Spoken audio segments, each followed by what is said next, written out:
नमस्कार। हेलो। स्वागत है सबका।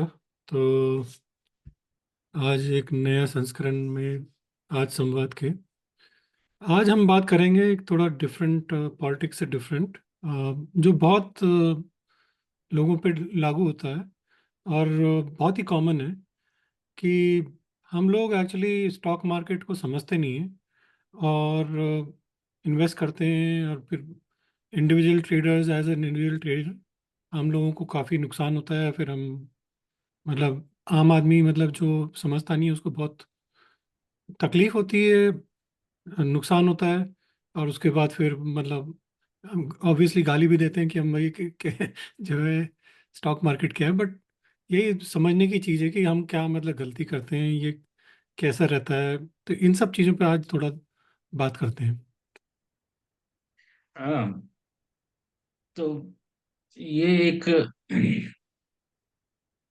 नया ट्रेंड है आजकल स्टॉक मार्केट में। तो अगर आप देखोगे डीमैट अकाउंट का वॉल्यूम कितना स्केल अप हो चुका है इंडिया में, और जो ट्रांजैक्शंस हैं उनकी वर्थ बहुत ज़्यादा बढ़ चुकी है। तो मतलब बड़े रोजी पिक्चर दिखती है कि इतने सारे स्पेसिफिकली यंग पॉपुलेशन जो इंडिया की है वो स्टॉक मार्केट में पार्टिसिपेट ट्रेडिंग करते हैं। तो बट कुछ हार्ड फैक्ट्स हैं। सो मतलब आई वाज लुकिंग कि 2022 एंड 2023 फाइनेंशियल ईयर में करीब इंडिया इंडिया के फाइनेंशियल ईयर की बात कर रहा हूँ, तो 5.4 बिलियन का लॉस जो इस ट्रेडिंग में, ये इंडिविजुअल ट्रेडिंग ट्रेडर्स जो होते हैं ना, जैसे हम आप लोग कर रहे हैं, कंपनी वालों की बात नहीं, उनका लॉस हुआ। राइट। और अगर उसको हम ट्रांसलेट करें ट्रेडर के वॉल्यूम के हिसाब से, तो ये सेबी का डेटा मैं बता रहा हूँ आपको, तो सेबी ने पब्लिश किया। तो सेबी ने एस्टिमेट किया कि again 2.4 billion, sorry 5.4 billion dollars, dollars है ये। अब देखो 2022 एंड 2023 फाइनेंशियल ईयर ये हाँ, मतलब लॉस हुआ। 40,000 करोड़ करीब हो गया ना। हाँ, और अगर इसको ट्रांसलेट करो on an average number of users divided by total loss, तो पर trader, individual trader around 1,20,000 dollar आता है। तो एक फाइनेंशियल ईयर का ये डेटा है, 22 to 23 फाइनेंशियल ईयर का।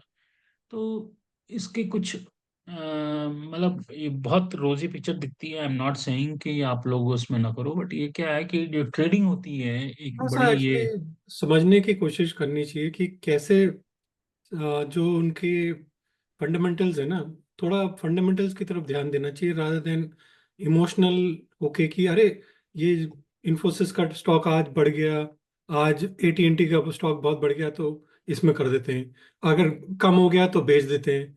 तो ये जो जो मतलब हमारा तरीका है ना कि भाई ज़्यादा बढ़ गया तो खरीद लो, कम हो गया तो बेच दो, ये बहुत एक्चुअली डिफरेंट है और गलत है।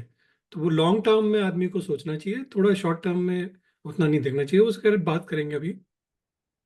हाँ, तो चलो तुम्हें शब्द इसके बारे में थोड़ा सा स्ट्रक्चर्ड डिस्कशन करते हैं।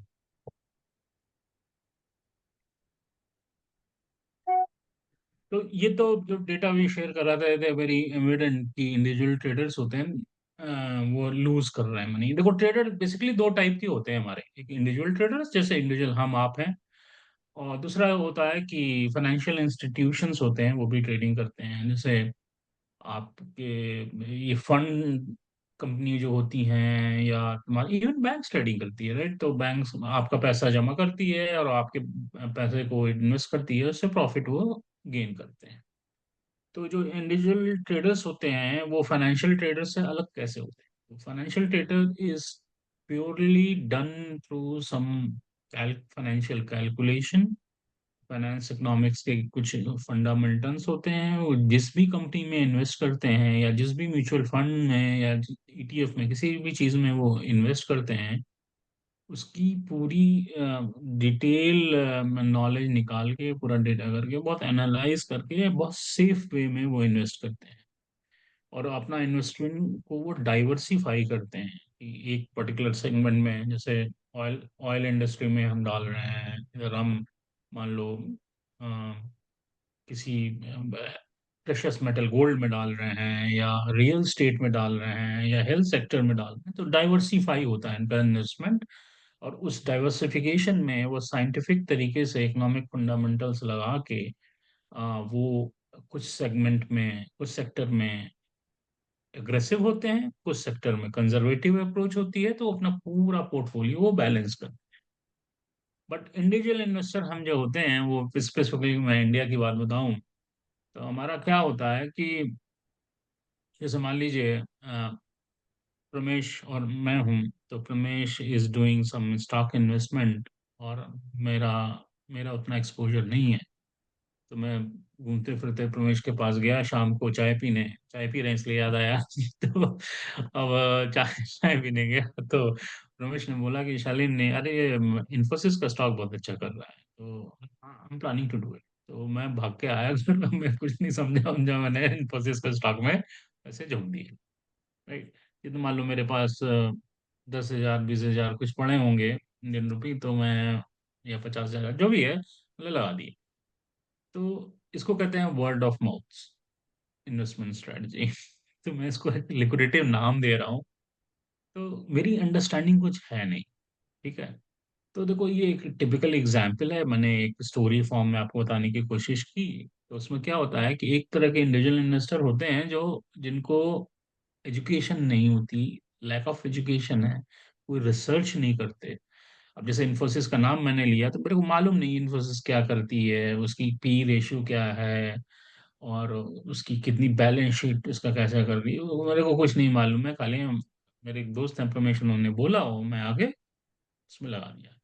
तो मेरी एकदम अंडरस्टैंडिंग लिमिटेड है, मार्केट के बारे में मेरी नॉलेज इंसफिशिएंट है। डिसीजन मेकिंग तो कुछ है ही नहीं, जब तुम नॉलेज ही नहीं लगा रहे, अंडरस्टैंडिंग ही नहीं है, तो क्या वर्ड ऑफ माउथ पे आप जा रहे हो। तो अब प्रमेश ने मान लो अच्छा होमवर्क किया हो, क्या पता प्रमेश भी किसी और वर्ड ऑफ माउथ के सुन के और वो मेरे को बता रहे हो, क्योंकि वर्ड ऑफ माउथ जो होती है ना, वो चेन सिस्टम होता है। तो ये प्योरली लक पे, प्योरली आप लक पे हो। आप क्या कहते हो प्रमेश इस बारे में? Pramesh, I think your voice is mute.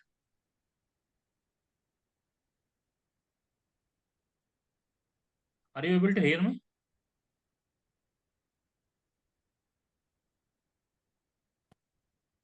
I am not able to hear you. Are you able to hear मी?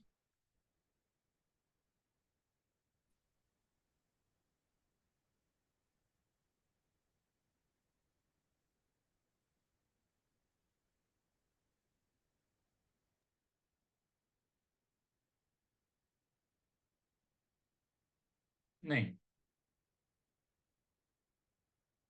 तुमको मेरी आवाज आ रही है?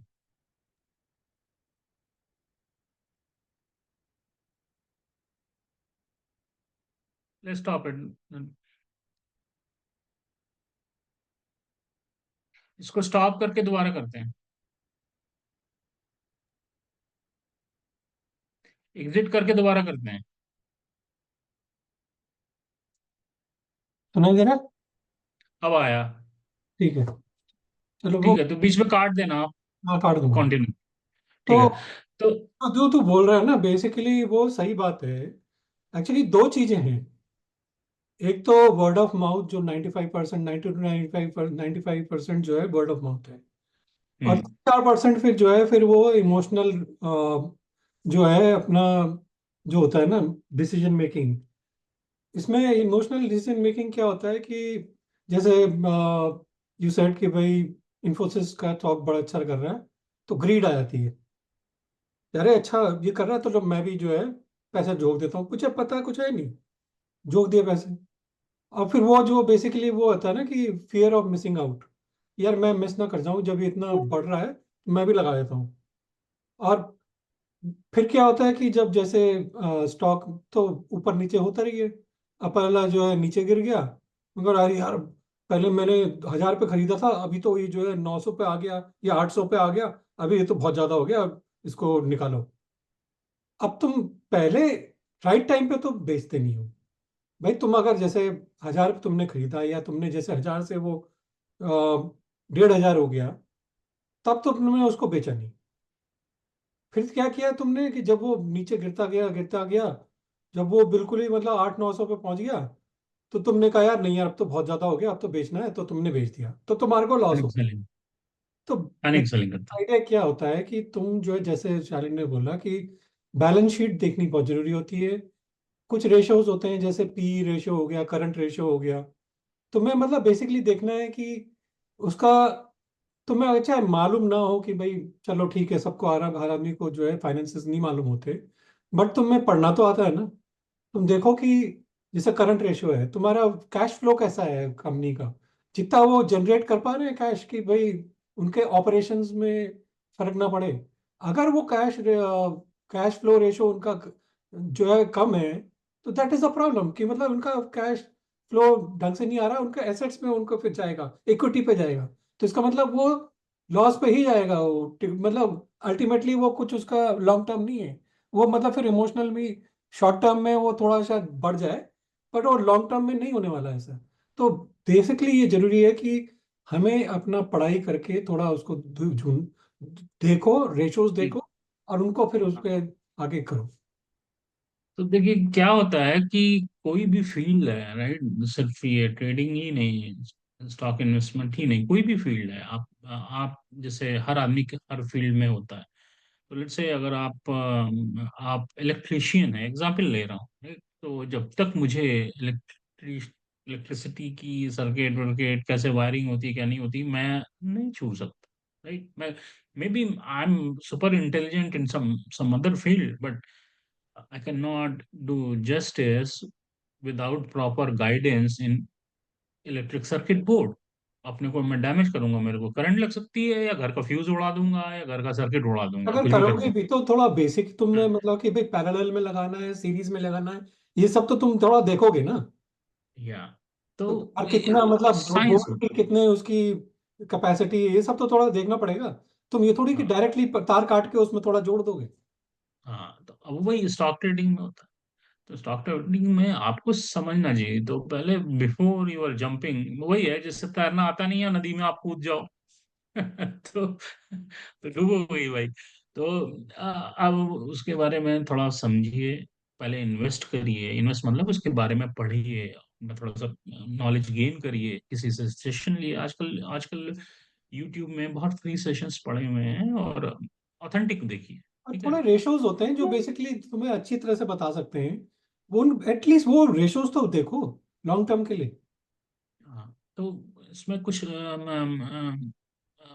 रिस्क मैनेजमेंट के तरीके होते हैं भाई, कोई काम करते हैं तो उसके रिस्क मैनेजमेंट होते हैं। तो रिस्क मैनेजमेंट क्या होता है, रिस्क मैनेजमेंट क्या होता है कि हम कुछ रिस्क फोर्स ही करते हैं, और उस रिस्क को मैनेज करने के लिए हमें क्या क्या स्टेप लेने होते हैं, वो रिस्क मैनेजमेंट कहलाता है। अगर हम ट्रेडिंग या स्टॉक ट्रेडिंग की बात करें तो उसमें क्या होता है, आप अपना सेट करते हो स्टॉप लॉस ऑर्डर्स क्या है हमारे, कि लेट से आपने कोई स्टॉक खरीदने की आपने प्लान किया, आपको लग रहा है, आपने एनालिसिस की प्रॉपर, अपनी नॉलेज जो गेन की है उसको अप्लाई किया कि ये स्टॉक लेना है, तो पहले तो देखो उसका एंट्री पॉइंट क्या है, राइट। आपको आपके एनालिसिस के थ्रू एक एंट्री पॉइंट समझ में आएगा कि चलो भाई ये 120 रुपए का हो जाएगा तो मैं इसको खरीदूंगा, एग्जाम्पल, राइट। फिर आपने इसको खरीद लिया, और फिर आपको एक स्टॉप पॉइंट लगाना पड़ेगा कि भाई इतने का हो जाए। मान लो 200 लगाया, तो 200 को जब ये पहुंचेगा तो उसको बेच दो, राइट। तो एग्जिट पॉइंट भी आप डिसाइड करते हो।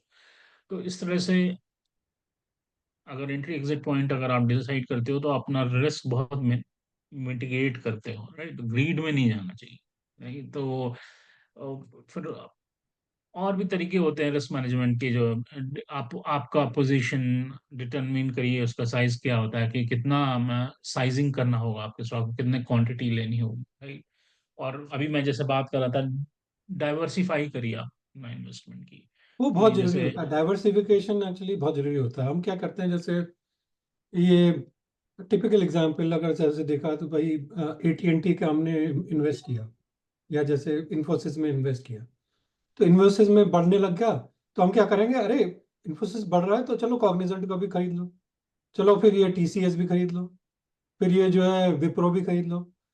ऐसा नहीं करना चाहिए। क्या होता है कि फिर कि जैसे कुछ सर्विस सेक्टर में कुछ प्रॉब्लम आ गई, जैसे यूएस ने कुछ लगा दिया जिसकी वजह से तुम्हारी सर्विसेज में इतना उसको इफेक्ट हो गया कि कम हो गया सबके, तो सारे के कम होंगे, तो सारे तुम्हारे स्टॉक जो है डूबेंगे। इससे अच्छा तुम एक, जैसे तुम्हारे पास 50,000 है तो 10,000 एक में लगाओ, 10,000 एक में लगाओ, ऐसे 5-6 स्टॉक अपना अलग कर दो। एक कैसे यूटिलिटीज पावर में लगा दो कुछ, थोड़ा कुछ बॉन्ड्स में लगा दो, थोड़ा मतलब जैसे अपना डाइवर्सिफाई करने के लिए जो है म्यूचुअल फंड्स में लगा दो, कुछ अपने थोड़े डिफरेंट डिफरेंट सेगमेंट में लगाने की डिफरेंट बात जो डिफरेंट मतलब सेगमेंट लगाओ। तो मतलब बेसिक ये है कि हेल्थ डाइवर्सिफाई केयर करो। है। तो अगर जैसे स्टॉक्स अगर बढ़ते हैं तो एटलीस्ट तुम्हारे बॉन्ड्स स्टेबल रहेंगे, तुम्हारे म्यूचुअल फंड्स थोड़ा उतने तरीके से नहीं घटेंगे जैसे स्टॉक्स घटेंगे। तो वो भी एग्जैक्टली। देखना पड़ेगा कि तुम्हें कहाँ चेंज करना पड़ेगा। अगर जैसे अभी करंट सिचुएशन, अगर सपोज रिसेशन आने वाला है और तुम जो है स्टॉक में लगा रहे हो, तो दैट इज अ प्रॉब्लम। उसमें फिर तुम देखो कि बॉन्ड्स और म्यूचुअल फंड्स में थोड़ा ज्यादा देखो, अनटिल अनलेस तुम यू आर एक्सपर्ट कि भाई किसी कंपनी का तुमने देखा और उसके फिर मतलब हर कंपनी ऑब्वियसली मतलब रिसेशन में भी थोड़ा अच्छा करती है, बट आम आदमी की बात कर रहे हैं हम लोग। तो डाइवर्सिफिकेशन बहुत जरूरी है। तो वो बहुत जरूरी है। और फिर क्या होता है ना कि ओवर ट्रेडिंग भी नहीं करनी चाहिए। तो प्रमेश अगर हम अगले स्लाइड्स पे जाएं तो क्या होता है, एक होता है एक्सेसिव ट्रेडिंग, मतलब आप लगाए पड़े हो बहुत ज्यादा इधर उधर उधर jumping here and there here and there. तो वो एक अच्छी स्ट्रेटजी नहीं होती है। इसमें क्या होता है ना कि देखो क्या करते हैं लोग। अब जैसे मैंने इन्फोसिस का खरीदी बात करी थी, हमें इन्फोसिस की ऐसा हमने don't take it any other way, हम इन्फोसिस का ऐसे एग्जांपल लेके बात कर रहे हैं। वो कैसा स्टॉक है इससे हमारे को, हमें कोई मतलब इसमें कोई एडवाइस नहीं दे रहे। तो जो इन्फोसिस का है सपोज स्टॉक, अगर वो 1,000 रुपये मैंने खरीदा, अब कल वो जो है पहला उसका लॉस हो गया 900 पे। अब मैंने कहा यार मैंने 10,000 के स्टॉक खरीदे थे, अब ये तो 9,000 के हो गए, अब क्या करूं। 9,000 के मेरे पे 10,000 पड़े, चलो 9,000 के मैं और डाल देता हूँ, मैं 900 में खरीद देता हूँ और स्टॉक्स 10,000 के। अब वो खरीदे मैंने पहला, फिर और वो 800 हो गया, अरे 800 हो गया चलो मैं और डाल देता हूँ। ये नहीं देख रहे हो कि क्यों घट रहा है, तो घट रहा है तो खरीदते लो क्योंकि मेरे पास स्टॉक पड़े हैं और मेरे को और मतलब वो है। ये तब अच्छी हो सकती है कि अगर उसकी स्ट्रैटेजी लॉन्ग टर्म तुम्हें रखना है और उसकी ग्रोथ अगर ठीक है तो then you can do this. But ऐसा नहीं कि अरे सिर्फ क्योंकि घट रहा है तो तुम खरीद रहे हो, तो that is the excessive trading that is talking about. तो और ज्यादा देखो ट्रांजेक्शन करोगे अननेसेसरी तो क्या होता है, ट्रांजेक्शन कॉस्ट होती हैं जो कि तुम्हारे। हालांकि आजकल तो मतलब mostly transaction cost are very negligible, कई बार तो जीरो भी, कई जगह पे हाँ तो हाँ। जीरो भी है। बट फिर भी मतलब एक that is, if your portfolio is more तो तुम्हारे कॉस्ट भी ज्यादा रहेगा ना। तो कहने का मतलब ये है ना कि एक स्ट्रेटजी बना के एक स्ट्रेटेजिकल वे में इन्वेस्टमेंट करना चाहिए, और उसमें स्ट्रेटजी में तुम्हारे रिसर्च करनी चाहिए। रिसर्च जो हम बात कर रहे थे कि पी रेशो क्या है, कैश बैलेंस क्या है उसकी, वो सब रेशोज वगैरह आप देखिए, पहले debt to knowledge equity gain ratio करिए। देखो, मतलब उसका हाँ। कितना डेट है कितना इक्विटी है भाई। पहला एक कंपनी ने पूरा डेट ही डेट ले रखा है और इनकम आ नहीं रही, तो कहाँ से जब वापस करोगे। तो फिर उसकी प्रॉब्लम है ना। अगर इक्विटी, ओनर्स इक्विटी इतनी ज्यादा नहीं है कि वो डेट को बैलेंस कर सके, इसका मतलब कि तुम्हारा प्रॉब्लम है एसेट्स में। तो फिर या तुम्हारे को वो कहीं से तो कहीं आएगा ना, फिर वो स्टॉक पार्क, स्टॉक उसका कम हो जाता है। या तो प्रमेश अगले स्लाइड पे चलें तो जिसकी बात कर रहे हैं हम, तो बेसिकली तो उस नॉल फंड इकोनॉमिकल फंडामेंट को अप्लाई करिए, स्ट्रेटजी बनाइए। और आप कभी कभी क्या होता है कि आपका जो इन्वेस्टमेंट होता है कुछ पर्टिकुलर स्टॉक का शॉर्ट टर्म होता है और कुछ का लॉन्ग टर्म होता है, उस हिसाब से स्ट्रेटजी बनाइए और उस स्ट्रेटजी पे स्टिक किए रहिए।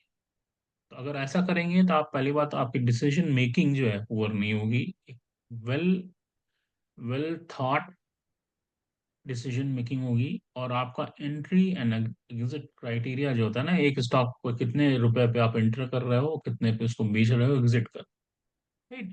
तो वो बना के करेंगे तो आपकी एक इन्वेस्टमेंट जो है हमेशा फ्रूटफुल रहेगी, आपको गेन देगी, ये होता है ऐसा।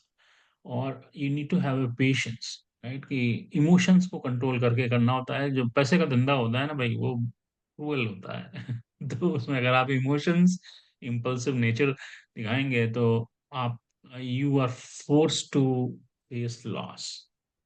तो कभी कभी क्या होता है, स्टॉक मार्केट आपकी एक्सपेक्टेशन के हिसाब से बिहेव नहीं करता। You need to be patient, calm down, hang on there, sit quiet, don't invest more. If you don't have money, don't sell it, आप चुपचाप बैठे रहो, जो कहते हैं सिट लो। तो देन मार्केट मार्केट डायनेमिक होता है, तो वो कभी ऊपर जाता है, कभी नीचे जाता है, कभी ऊपर जाता है। वो जिसको हम अगर साइंटिफिक टर्म में बात करें, साइनोसाइडल साइन कर्व्स होती है ना, यूं करके चलती। तो लॉन्ग टर्म के वेट फॉर लिए योर एक्चुअली राइट। रहना चाहिए, मतलब शॉर्ट टर्म स्ट्रैटेजी ऐसा हो सकता है, अगर तुम चाहिए तो अगर एक स्टॉक खरीद रहे हो तो उसके कुछ स्टॉक तुम रखो और कुछ थोड़े बेचो उसको, तो ताकि तुम्हारा मतलब पैसे आते रहे। ऐसा नहीं कि रख के रखे रखे, जब बढ़ाता है तो बेचने भी चाहिए, थोड़े से बेच दो और फिर जब घटे तो उसको फिर तुम वापस तुम खरीद सकते हो अगर चाहिए तो। अब देखो और चीज होती है, तो मेरे ख्याल से ये it gives little bit enough insight कि कैसे स्ट्रेटजी हमें करना चाहिए। दो तीन चीजों से कॉशियस करना चाहता हूँ। आजकल एक बहुत टर्म चला हुआ है कि इन्फ्लुएंसर, सोशल इन्फ्लुएंसर्स हमारे होते हैं, राइट। ऐसे ट्रेडिंग के इन्फ्लुएंसर भी होते हैं, मैं सोशल मीडिया पे होते हैं, फिन फिन इन्फ्लुएंसर बोलते हैं। तो एक दो एग्जांपल मैं दूंगा। वो उसमें क्या होता है, वो लोग ना, वो बहुत बदमाशी का धंधा होता है। तो मैं यहाँ नाम लूंगा, लॉबी आई का भी डोंट होता है उसमें। हेजिटेट। हाँ, I don't hesitate to take few names here. तो एक हमारे फिल्म स्टार हैं, अरशद वारसी।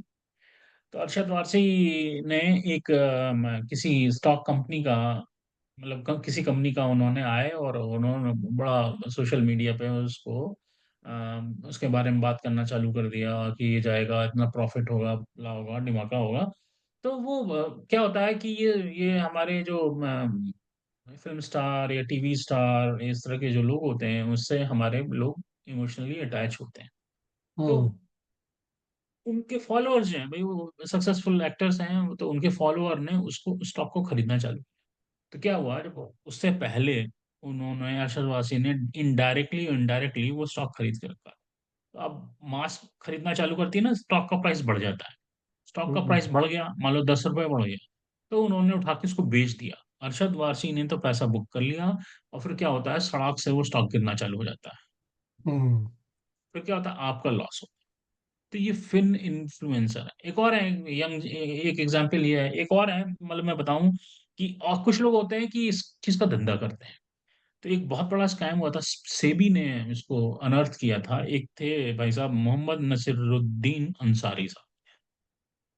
तो वो अपने को, उन्होंने, हर्षद मेहता यार, हर्षद मेहता तो सबसे बड़ा एग्जाम्पल है। नहीं, हर्षद मेहता तो बहुत टैलेंटेड आदमी था भाई, उसकी बात छोड़ो।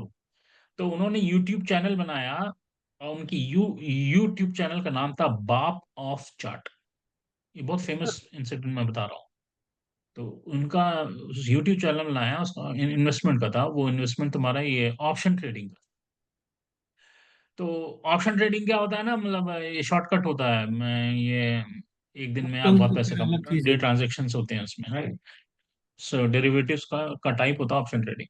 तो अब उसमें ये बाप ऑफ चार्ट करके उन्होंने चैनल बनाया, और उन्होंने क्लेम किया कि उन्होंने 22 करोड़ रुपए एक दिन में कमाए।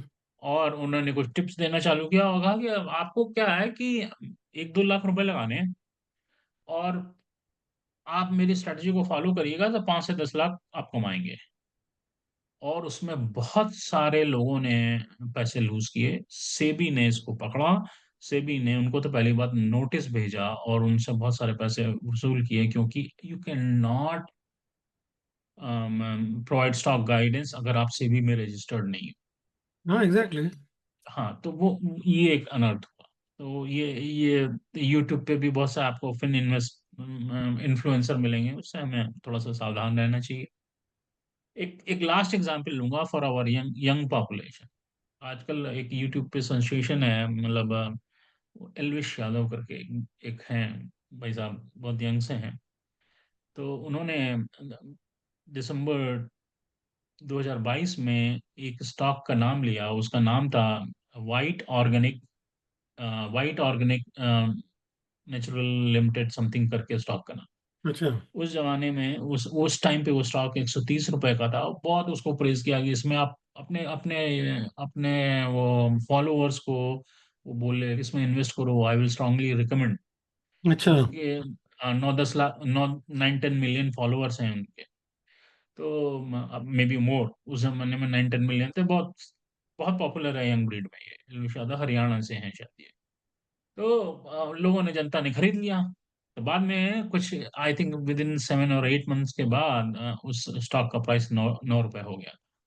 तो कितना लॉस हुआ लोग, राइट।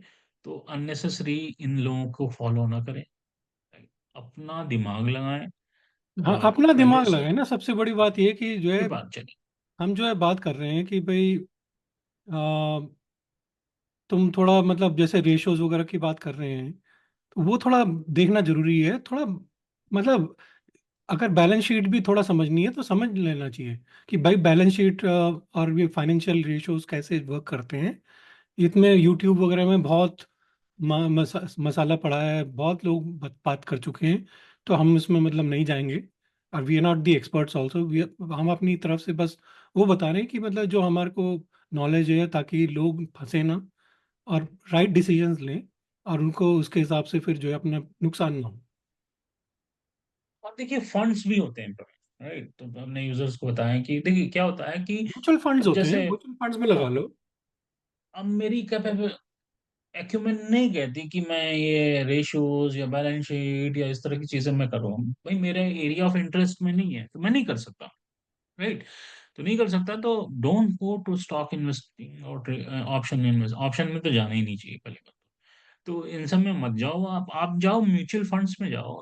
बहुत अच्छे अच्छे म्यूचुअल फंड्स होते हैं, उनके कुछ पैरामीटर्स होते हैं, वो बहुत ट्रांसपेरेंट होते हैं, उनमें इन्वेस्ट करिए। आप कंजर्वेटिव वे में आपकी इनकम होती रहेगी, राइट।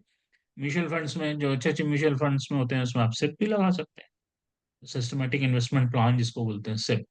तो पर मंथ, जैसे आपने कहा 2,000 रुपये लगा, राइट, आपकी depending on your financial situation. तो उस तरह से भी लगा सकते हो, और आप गेन कर सकते हो। गोल्ड बॉन्ड होते हैं, कई तरह के होते हैं। आई डोंट वांट टू, मतलब मैं प्रिस्क्रिप्शन नहीं देना चाहता यहाँ पे। और तो आप उसको, आपको अपने फाइनेंशियल के हिसाब से देखिए, और उसको आप कर सकते हैं। वही है, मतलब देखो, हमें पैसा तो हमारा है ना। एडवाइस किसी और की होगी, बट पैसा तो हमारा है। तो उसके लिए जरूरी है कि हम थोड़ा रिसर्च करें। हम जो ये सोचो कि हमें एक बाजार से चीज़ खरीदनी होती है, तो हम चार जगह पे पूछते हैं उसको कि भैया कहाँ पे सस्ती खरीद रहे हैं, तब उसको खरीदते हैं। Good example. और स्टॉक मार्केट में हम लोग नहीं देखते कि भाई कहाँ पे, सस्ती की बात नहीं है, बट क्या, कौन सा स्टॉक सस्ता है, ये देखना जरूरी है। तो ये कैसे पता चलेगा? ये जो है पता चलेगा उसके फाइनेंसेस से, और उसके बैलेंस शीट और उसके रेशियोज वगैरह जो होते हैं। तो इसलिए थोड़ा बहुत स्टडी करना बहुत जरूरी है कि कैसा तुम उनको, कौन सा स्टॉक अंडर वैल्यूड है। जैसे पीई रेशियोज होते हैं, सिंपल रेशियो है उसका कोई, अगर पीई रेशियो बहुत कम है इसका मतलब वो बहुत अंडर वैल्यूड है। और बहुत हाई पी रेशियो है इसका मतलब वो बहुत हाई उसका बहुत ओवर वैल्यूड है। हालांकि ओवर वैल्यूड है। जैसे अमेजन वगैरह का जो है, अमेजोन वगैरह का देखो तुम, बहुत हाई उनका पी रेशियो है, फिर भी जो है स्टॉक अच्छा करता है क्योंकि उनका कैश फ्लो और उनका वो पूरा सब सेम है। But these are very exceptional companies.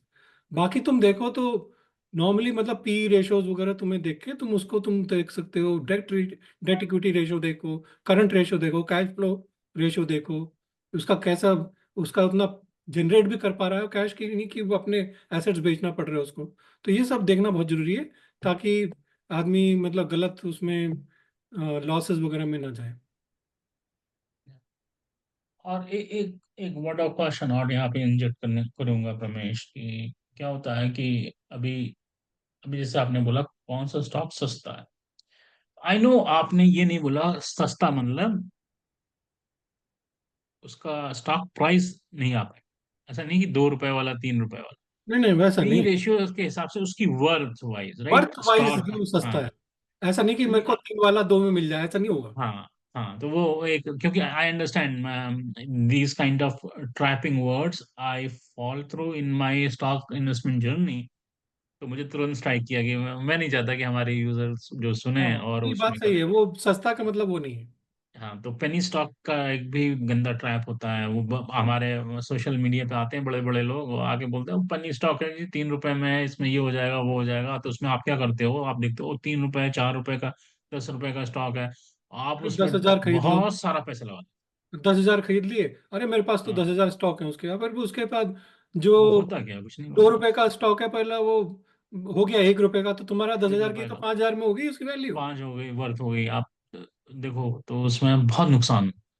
तो ग्रीड को वो कहते हैं ना, देखो, इमोशंस को कंट्रोल में रख के और एक्ट करना चाहिए। ये एक साइंस होती है, ये कैलकुलेशन है, बहुत डिफिकल्ट कैलकुलेशन होता है स्टॉक इन्वेस्टमेंट का। इसमें तो जो है इट्स फिर नॉट इजी। ये भी देखना चाहिए कि जो से मार्केट ट्रेंड्स हैं, इकोनॉमिक कंडीशंस और जियोपॉलिटिकल इवेंट्स है ना, वो सब बहुत डिपेंड करता है, इन पे बहुत इन्फ्लुएंस करते हैं कि स्टॉक कैसे तुम्हारा जाएगा। अब जैसे तुम्हारा ऑयल स्टॉक्स हैं, अब ऑयल स्टॉक्स जो है, अगर सपोज वॉर हो जाती है तो डेफिनेटली ऑयल की प्रॉब्लम हो जाएगी ना। तो ऑयल स्कैसिटी होगी, तो जो स्टॉक्स होंगे वो उनके दाम बढ़ जाएंगे। तो वो जो बेसिकली उनके जो स्टॉक्स होंगे वो ज़्यादा रहेंगे, उनका ज़्यादा फायदा होगा।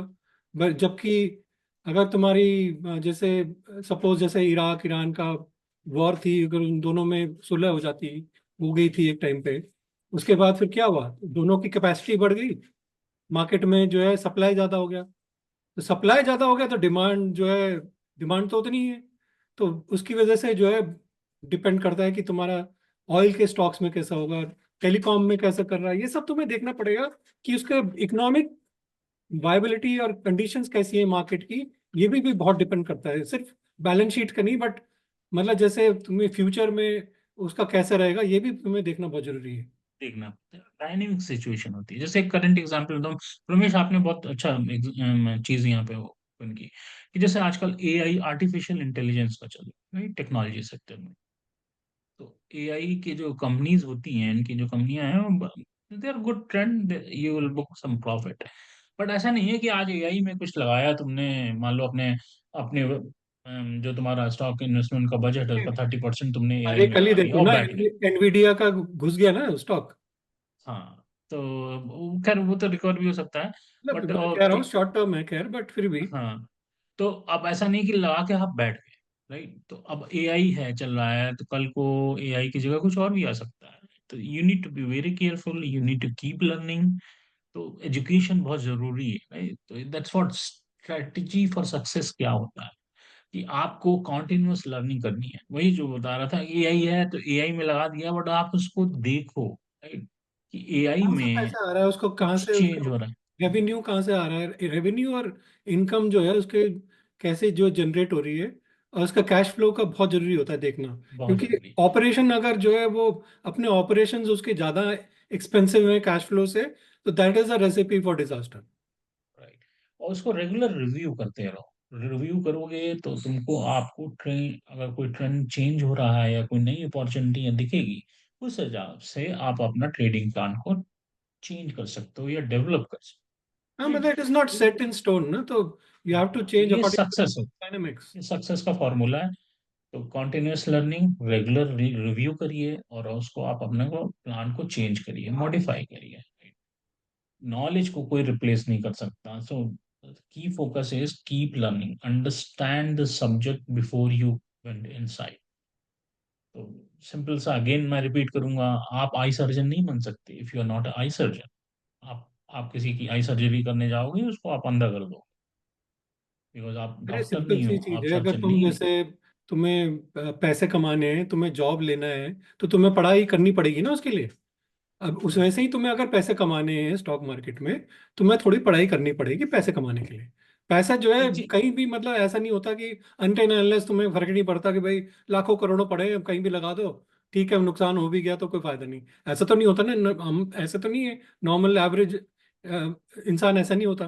तो अपना पैसा तुम्हारे बहुत हार्ड अर्न मनी है, तो थोड़ा ढंग से इन्वेस्ट करिए, इसको कर रहे हैं। पढ़ाई हाँ, करिए और तब इन्वेस्ट करिए। और देखो, स्टॉक से पैसा कमाना इतना आसान होता ना, तो आप किसी भी एक बड़े अमीर आदमी का, चलो रिलायंस का नाम ले लो, पूरा रिलायंस इंडस्ट्री के ओनर जो हैं दिन रात जान देते रहते हैं, उनके बच्चे बच्चे सब जान दे रहे हैं, वर्क हार्ड करते अब हैं, वो बहुत कुछ करते हैं। अभी तो उनके पास पैसा आ गया, बट वो क्या है कि इन लोगों के पास इतने टूल्स होते हैं, टूल्स और मैकेनिज्म्स होते हैं, लोग होते हैं इनको एडवाइस देने के लिए। हमारे पास तो नहीं है ना ये सब। हमारे पे नहीं क्या। नहीं, मैं अलग बात कर रहा हूँ प्रमेश, तो वो क्यों जान देते रहते हैं? अब वो अपने अपनी इंडस्ट्री को और बढ़ा रहे हैं, कभी नई चीज में इन्वेस्ट करते हैं पैसा, वो चुपचाप बैठ के स्टॉक ट्रेडिंग कर लेना। सही बात है, ये तो सही बात है। स्टॉक ट्रेडिंग इतना ही आसान है, अगर तो चुपचाप बैठ के स्टॉक ट्रेडिंग करें, वो बैठ के रोज 20 करोड़ कमाए। राइट, ऐसा नहीं होता। राइट। रिलायंस वाला अपना बेचता थोड़ी है रोज के रोज स्टॉक। हाँ, तो चुपचाप बैठे होते हैं, मेहनत करते हैं, वो कितनी मेहनत कर रहे हैं और कितना रिस्क वो कर रहे हैं कि अपना नया बिजनेस बनाने की कोशिश करते हैं, उसमें बहुत सारा मनी डालते हैं। राइट, वो सब कुछ करते हैं। तो अगर स्टॉक ट्रेडिंग इतना आसान है, तो भाई वो बैठ के खाली क्लिक ऑफ अदानी का बटन। स्टॉक हमारे सामने है ना।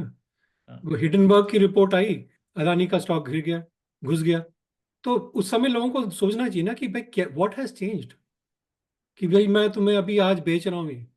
भाई फंडामेंटल्स अगर कंपनी के स्ट्रांग है, अब जैसे उसके ग्रीन एनर्जी वगैरह के जो थे उसके स्टॉक्स तो अच्छे ही थे ना। ठीक है, उसकी अच्छे थे। प्रैक्टिसेस थोड़ी डिफरेंट है। आप इंडिया में तो होती ही हैं सब, मॉरिशस वगैरह से लोग करते ही हैं, शेल कंपनीज बनाते हैं, ये तो that's a very common practice. तो इसमें तुम्हें मतलब इसमें नया क्या है मतलब। ठीक है, वो सही नहीं है या गलत है वो चीज़ अलग है। अब उसने अपने स्टॉक्स भी जो है उसके नाम पे उसने मतलब उठा रखे थे, वो भी बात सही है।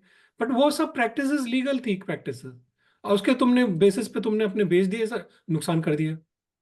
तो वो सब या तो तुम उसमें करो ही मत। अगर कर रहे हो तो फिर ढंग के तुम सिर्फ रिपोर्ट्स वगैरह पे बेसिस पे नहीं करो कि भाई इस पे बेसिस पे मैं कर दूंगा। वो भी एक स्टॉक मैनिपुलेशन की एक स्ट्रेटजी है, वो तो हिडनबर्ग। हिडनबर्ग तो है ही उनका ना, काम ही है, वो शॉर्ट सेलर ग्लोबल है। काम। हाँ, वो तो ग्लोबली ये काम करते रहते हैं, उनकी जो ऑर्गेनाइजेशन सेट वो ऑफ पैसे ही पीपल ऐसे है। कमाते हैं शॉर्ट सेलिंग से। शॉर्ट सेलिंग से वो क्या है कि मार्केट में इमोशनल टर्बुलेंस पैदा कर, तो पर यू विल यूएस में तो लीगल है ना शॉर्ट सेलिंग, इंडिया में हाँ, नहीं है, यूएस में बट इंडिया लीगल है। में लीगली वो करते हैं लोग। तो उनके उनके दो तरीके होते हैं। तो क्या होता है प्रमेश, कि एक वो पॉजिटिव इमोशनल टर्बुलेंस पैदा करते हैं किसी पर्टिकुलर स्टॉक के लिए, तो उसका स्टॉक प्राइस उसको खरीद के पहले बैठ लेते हैं, वो बढ़ता जाता है, बढ़ता जाता है, बढ़ता जाता है। तो उनके स्ट्रेटेजी के हिसाब से एग्जिट पॉइंट पे पहुंचता है, तो दे सेल दैट स्टॉक। उनके पास बहुत ज्यादा क्वांटिटी में होता है, वो पैसे बहुत सारे कमा लेते हैं। फिर क्या होता है कि एक कोई पर्टिकुलर स्ट्रांग स्टॉक है जिसको उनको खरीदना है, राइट, तो उसकी निगेटिव टर्बुलेंस पैदा करते हैं, वो फॉल हो जाता है, तो फिर उसको खरीद। तो ये सब चीज बहुत कॉमन रॉन्ग चीजें हैं रॉन्ग, मतलब। हाँ। मतलब ये आदमी को हमारे को सोचना चाहिए कि भाई पैसा हमारा है, हमने बहुत मुश्किल से कमाया है। तो ठीक है हम उसको ध्यान सबको। से। हाँ तो थोड़ा ध्यान से देखिए अपना। आप पैसा आप ही का है, किसी और का नहीं है। तो थोड़ा ध्यान से देखिए, और फिर पढ़ाई लिखाई करके थोड़ा उसमें इन्वेस्ट करिए। बस यही बोलना था आप सबसे। Thank you. Happy trading. तो यही है, आज इतना ही है। फिर आपके फिर बात करते हैं किसी बात में। चलिए ठीक है फिर।